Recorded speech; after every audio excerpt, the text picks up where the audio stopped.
Hello everyone, I hope your day is going well and welcome to this episode of Cranbersher's Guide. Last episode we went over the concept of how multiple basic movements can add up into creating fluid animation for a whole puppet's performance.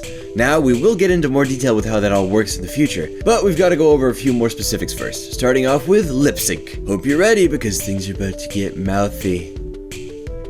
Gross. So, before any animation even starts with a character, their lines are recorded in advance by either a voice actor or taken from some other vocal performance. Now, I guess if you had to, you could dub the voices in later and try your darndest to match the timing of the puppet's mouth, but for me, that's generally a big no-no. If you don't already have someone's natural performance to work with while animating, the pacing of the words probably won't feel natural and the voice actor is going to have a really hard time dubbing at the exact same rhythm the puppet's mouth moves. So, first we need a voice to work with. I forgot to record something for this. Can I do it? Oh, hey. Whoa. What? You look different. Oh, yeah, I got a haircut. You sure that's... Oh, okay, well, it looks good. Thanks. Oh, sorry about that freak out the other I had last time. I was cranky. Oh, yeah, no worries. We all have bad days. Yeah. Alright, well, I guess if you want to record a line or something, you can do that. You ready? Yes. Alright, cool. Try to stay completely still, though. We are just focusing on the mouth this episode. Alright. Beep bop pooty doo, wintle cree vertaloo, see pra bingly bong bay. Ah! How's that? Good, I think? Awesome! Thanks for letting me do that. No problem. Okay, now that we've got our voice, we'll put that aside and get ready for the lip sync. Now, in order to make a puppet look like it's talking, you're gonna need something that looks like, well, a mouth. However, since that mouth is going to be all over the place, you can't just make one, because this is animation we're talking about here. This is where traditional animation kind of crosses over into stop motion. In traditional animation, a new mouth is drawn each frame, replacing the mouth of the previous frame. With these puppets, we're going to have a bunch of mouths drawn and cut out of note cards, and we'll be able to pick whatever mouth we need for each frame we're shooting, and then take it off and put on a new one for the next frame if need be. This is called replacement animation, where many static objects with slight variations are interchanged so movement is simulated when they're played back in succession. This concept isn't exclusive to just speaking in animation. In fact, Leica does it with the whole frickin' face. I also did it with that crumbly picture frame in that one thing I made. Neat. There are 9 basic poses I use for the mouth, and those are A and I, E or E, U or O or S and T, F and V, L, M and B, and W and Q. Like W and Qu.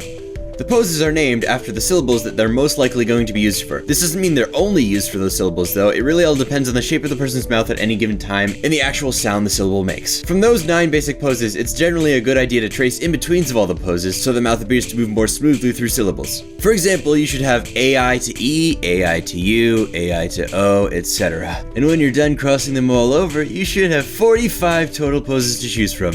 Yay, tedious repetition! But wait a minute. Now you've only got smiling mouths. You need frowns too, silly. You know what that means. Draw 45 more mouths! Yay, more tedious repetition! You know, we could make neutral mouths, but I've never really had any use for them, so I usually just use a frowning mouth and base the expression on the puppet's eyes and eyebrows, which we'll discuss in a future episode. So now you've got a grand total of 90 mouths. Are you ready to use all of them? Well, it probably won't happen, but you've got the choices there if you need them. One last thing before we get to syncing up the audio. You're probably wondering how the mouths are able to stick to the puppet's face but still be removable. Unless you're not wondering that. In which case, why are you watching this? Why are you here? Maybe you find these videos funny or something? Nah, that can't be it. Anyway, in order to keep the mouths in place but still able to be moved around and replaced, a teensy bit of Vaseline is brushed on the back before being applied to the puppet. And since the mouth is just a tiny piece of paper, it'll stay. This is also how you do the eyebrows and pupils, but that's not this episode. Now that that's all out of the way, we can start animating the lips. If you remember from the equipment episode, Dragon Frame has an animation window, a cinematography window, and an audio window. This is where you'll import the vocal audio file and it'll automatically be synced up with the frame rate. Now if you go back to the animation window and scroll through the frames, a teeny snippet of audio that lines up with that frame will play, which will allow you to plan out which syllables line up with which frames before you start animating. You can also sort of just wing it as you go if you want, changing the mouth based on the sound of each frame, or if your original plan seems to be off while animating, you can fix it in real time. There's really no trick to it, just listening out and imagining what the person's mouth would be doing while speaking certain words or sentences. However, a few things I've noticed through experience that might help your lip sync turn out better are as follows. First, it seems that consonant syllables are more important than vowel syllables in terms of visibility, meaning consonants should be on screen longer in order to register as present, maybe in most cases at a minimum of 2 frames. So if a character is speaking really fast, it generally seems to work out better if you jump to the next consonant pose if a vowel sound and a consonant overlap in frame. Does that make sense? I'm sorry I'm bad at explaining. Next, remember that barely anyone in the world enunciates every syllable like a robot. Usually people slur words while speaking. Think of the sentence, "I've got to go to the store." Yes, I just did a lovely job speaking that, but in a normal setting it would probably sound more like, "I've got to go to the store," which doesn't exactly sound the same as it's meant to be spelled. This is just to remind you that the way a person speaks is just as important as the words they're speaking when trying to figure out what poses to use. Finally, the placement of the mouth on the puppet's head is important as well. Pay attention to your mouth while saying the syllables ooh and r. Not only do you look silly, but your mouth is being pushed forward to make those sounds. On the contrary, syllables like ah, or or ah, and so on cause the mouth to be pulled back. These movements should be translated into the animation, which means your puppet's mouth should be moving back and forth across their face.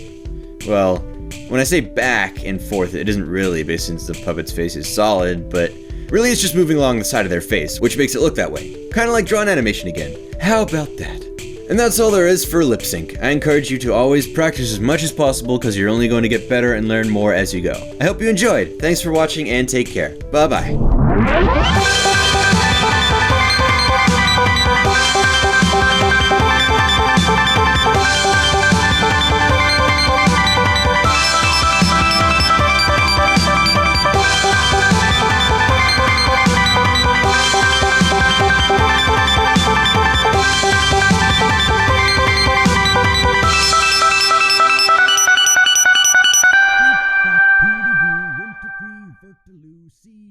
Bingly bang.